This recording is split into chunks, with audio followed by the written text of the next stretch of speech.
매일 드리는 기도를 드리심으로 10월 14일 토요일 새벽 기도회를 시작하겠습니다. 하나님 아버지, 새 하루를 주셔서 감사합니다. 아침마다 새로 오신 주님의 인자와 자비를 찬양합니다. 오늘도 절망이 가득한 전쟁터와 재난의 현장에 주님의 사랑을 비추어 주옵소서. 부모 없는 아이들, 가족 없는 노인들을 돌보아 주옵소서. 이 나라에 평안을 주시고 복음 통일의 시대를 열어 주옵소서. 교회와 가정에서 믿음의 대가 잘 이어지게 하시고 성령님의 인도하심에 따라서 저희 교회의 5대 본질인 예배와 교육과 선교, 성도의 교제와 봉사에 힘쓰게 하옵소서. 모든 교육자들이 성령님으로 충만하게 하시고 모든 성도들이 하나님의 말씀을 따라 행진하여 가게 하옵소서. 예수님의 이름으로 기도드립니다. 아멘. 찬송가 90장 찬송하겠습니다. 찬송가 90장입니다.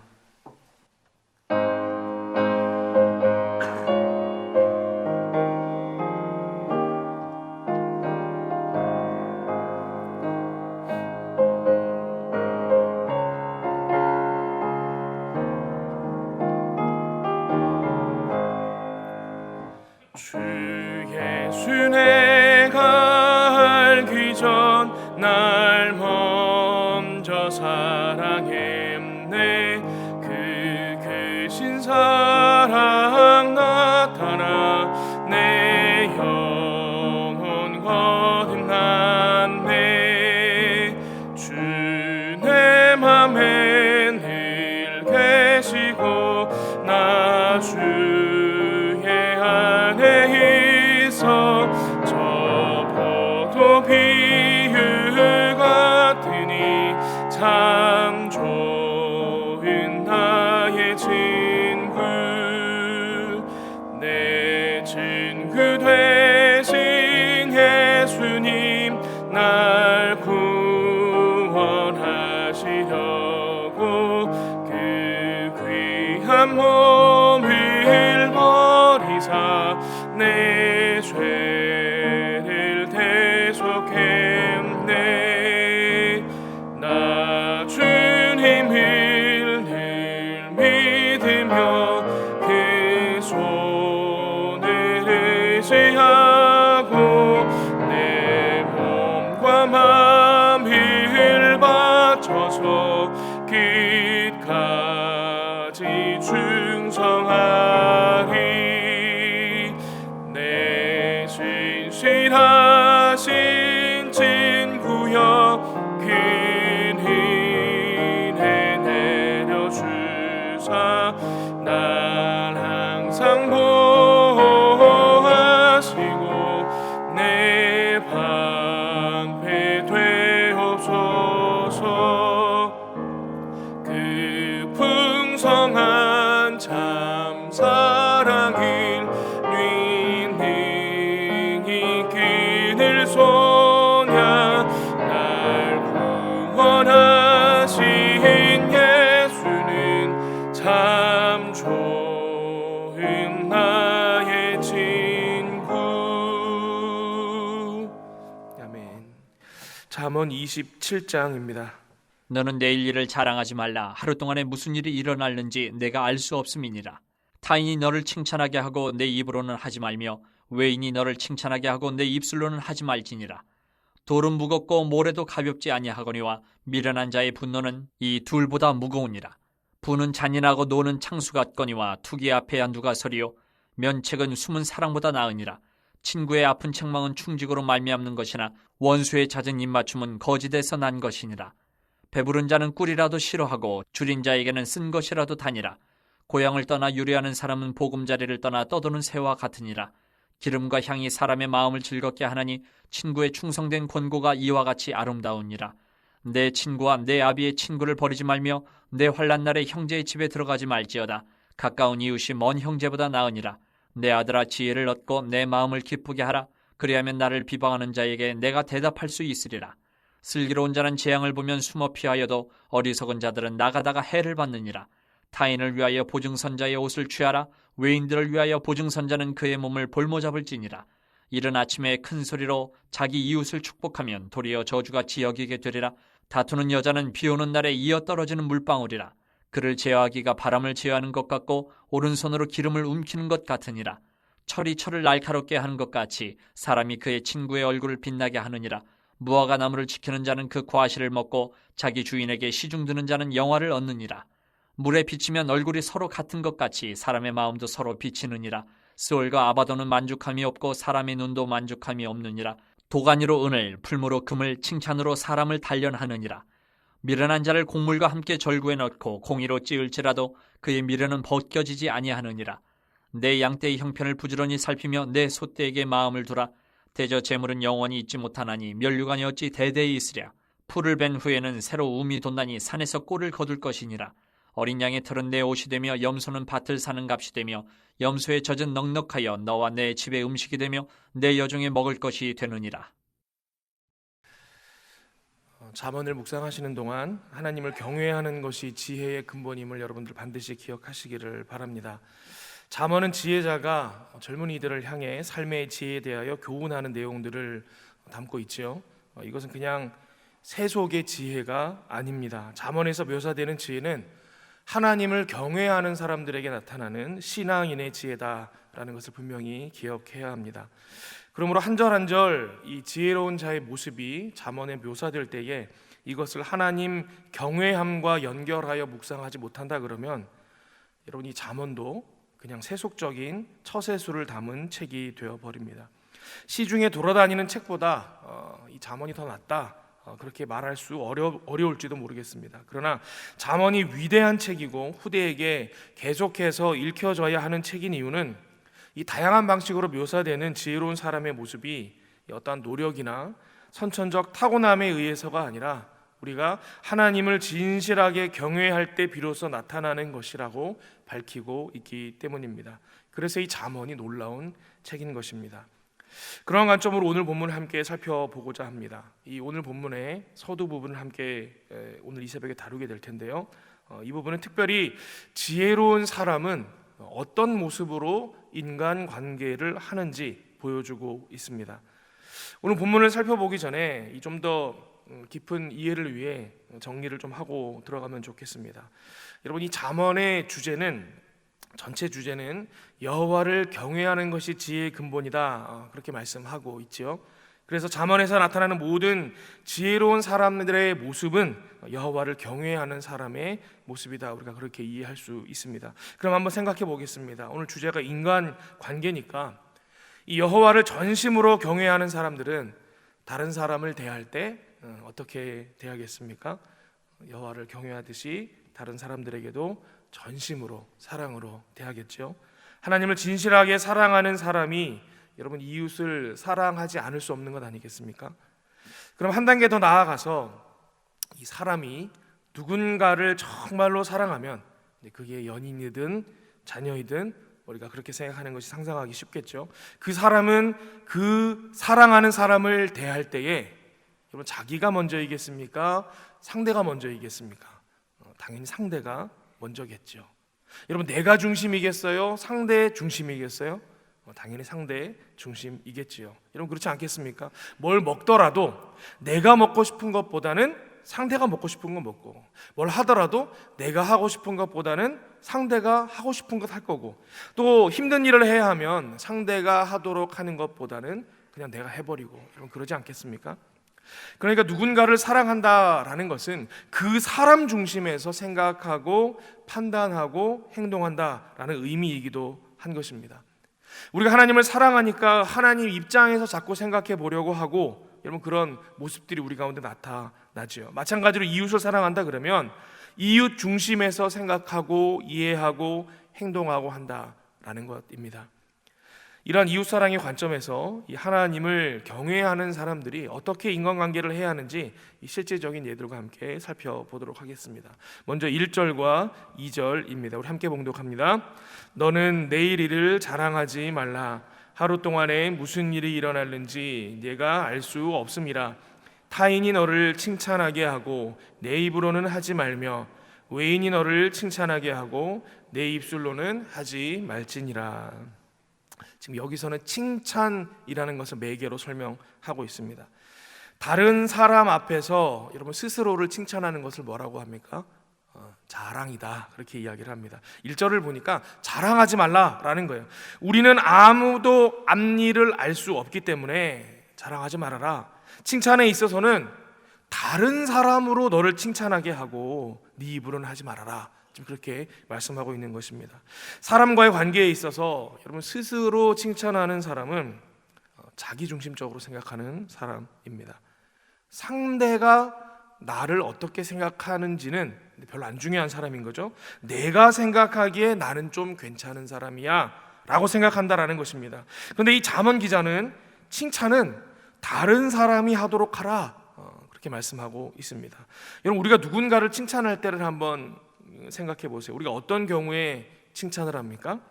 내 생각에 그 사람이 뭔가를 잘할 때, 그럴 때 하는 거죠. 칭찬하는 사람 기준이, 칭찬하는 사람이 기준이 되는 것입니다.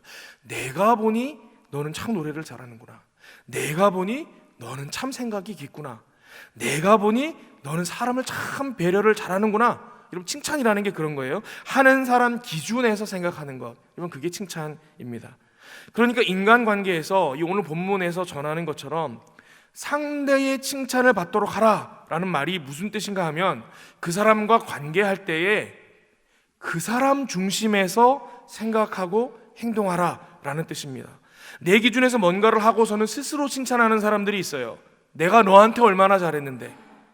그런데 상대가 나를 칭찬하게 하려면 그 사람의 마음을 움직여야 가능한 것이겠지요.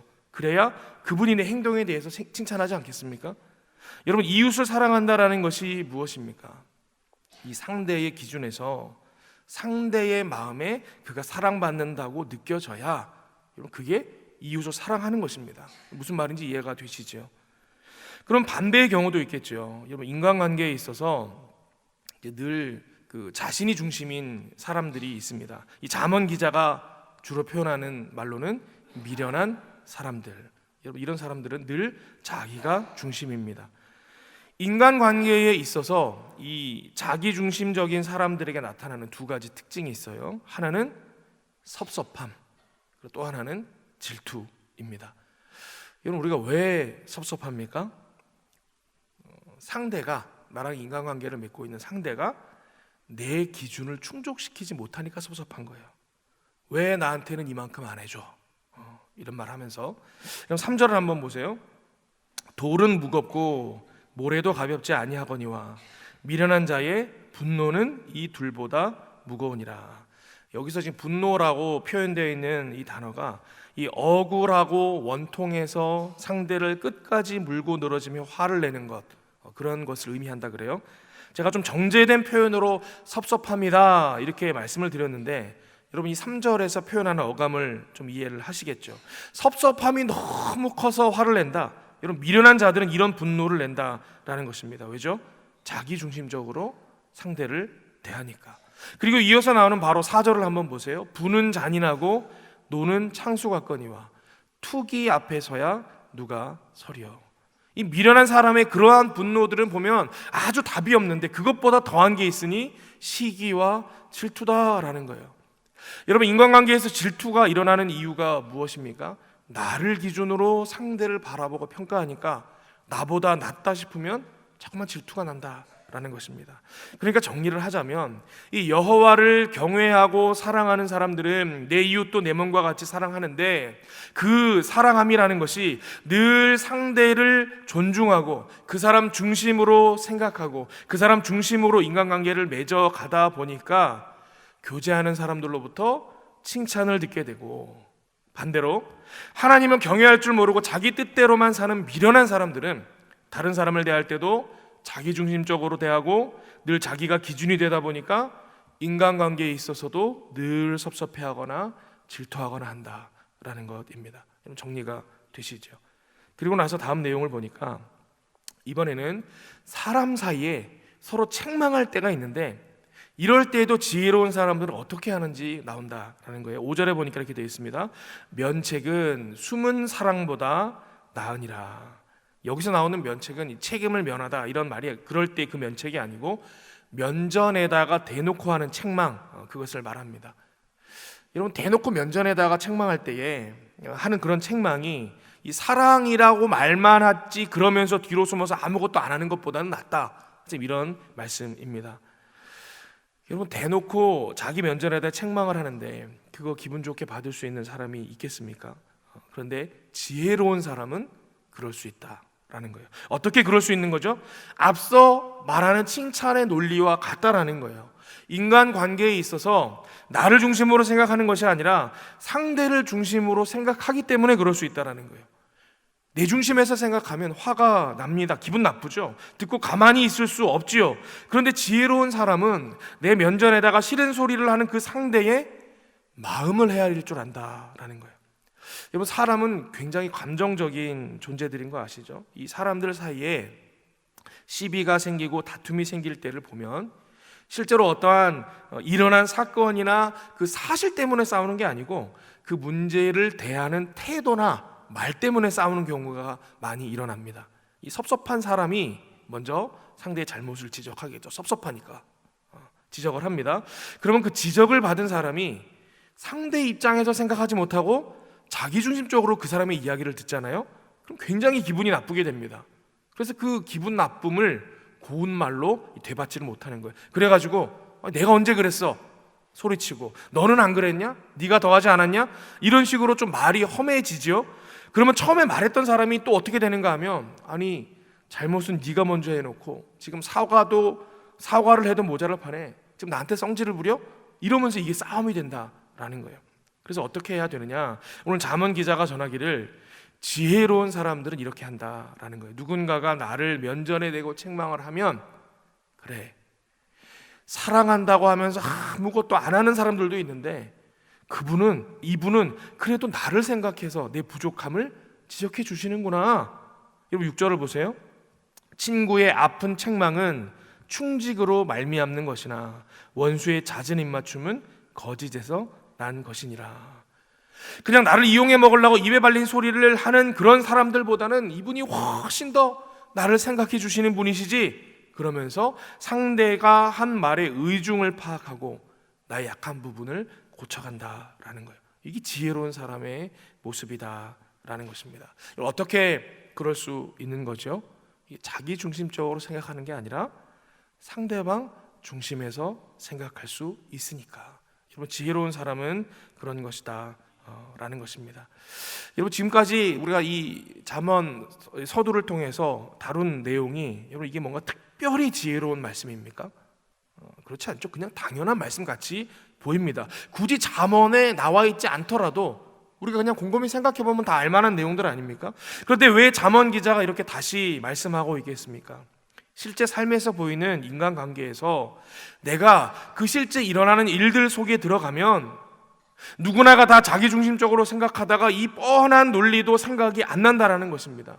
그래서 실제 삶으로 들어가면 이게 모두가 할 수 있는 당연한 얘기가 아니라 오직 하나님을 경외하는 사람, 그 뜻에 순종해서 이웃을 내 몸과 같이 사랑하는 사람들만, 다시 말해서 지혜로운 사람들만 할 수 있는 일이더라 라는 것입니다. 여러분, 오늘 말씀을 정리합니다. 하나님을 경외하고 하나님을 진실하게 사랑하는 사람은 우리 이웃도 진실하게 존중하고 사랑하는 사람입니다. 그리고 이웃을 진실하게 사랑하는 사람은 상대 중심에서 생각하고 배려할 수 있는 사람입니다. 오늘 말씀을 통해 관계의 영역에서도 신앙인의 지혜가 풍성한 은혜가 저와 여러분들에게 있기를 기원합니다. 함께 기도하겠습니다. 아버지 하나님, 오늘 잠언 27장을 통해 믿음의 사람들이 인간관계를 어찌해야 하는지 주님 들려주시는 지혜의 말씀을 통해 깨달아 알게 하시니 감사합니다. 우리 삶을 돌아볼 때에 우리 안에 미련한 모습들이 있었음을 고백합니다. 하나님을 사랑하고 주님 말씀하신 대로 이웃을 사랑하며 살겠노라 결단하였지만 수없이 우리의 삶의 모습에서는 나 중심으로 살아가느라 그러하지 못했음을 다시 한번 발견합니다. 우리 연약한 모습 하나님 앞에 내어놓사오니 이제는 오늘 주신 말씀 붙들고 참으로 이웃을 사랑하며 상대방을 배려하고 그 사람 중심에서 생각하며 인간관계를 맺어갈 수 있는 지혜로운 사람들 될 수 있도록 우리를 붙들어 주시옵소서. 예수 그리스도의 이름으로 기도하옵나이다. 아멘. 함께 이 시간 기도할 때에 오늘 주신 말씀 붙들고 먼저 기도하길 원합니다. 하나님을 경외함으로 이웃을 진실하게 존중하고 사랑하는 사람 되게 하여 주시옵소서. 언제나 상대의 입장에서 생각하고 배려할 수 있는 지혜로운 인간관계 할 수 있게 하여 주시옵소서. 이렇게 기도하길 원합니다. 이어서 기도하실 때에는 주간 기도 제목 영락수련원, 영락기도원, 설악수양관을 찾는 모든 이들이 영혼의 하나님의 은총이 가득할 수 있도록 하나님 붙들어 주시옵소서 기도하길 원합니다. 또한 모든 부서들마다 주일 준비를 잘 할 수 있도록 특별히 말씀을 준비하시는 목회자들을 위해서 기도해 주시기를 바랍니다. 이어서 기도할 때에 우리 이스라엘 하마스 분쟁 지역 그 사건을 위해서 하나님의 은총을 구하며 기도합시다. 하나님의 평화가 그곳에 임하게 하여 주시고 특별히 그곳에서 복음 전하고 있는 우리 김정혁 선교사님과 그 가정의 안위와 또 평안을 위해서도 이 시간 합심하여 기도하길 원합니다. 자유롭게 기도하시고 또 돌아가시도록 하겠습니다. 함께 기도하겠습니다. 아버지 하나님, 이 시간에 은혜를 베풀어 주시고 하나님 말씀 묵상케 하시니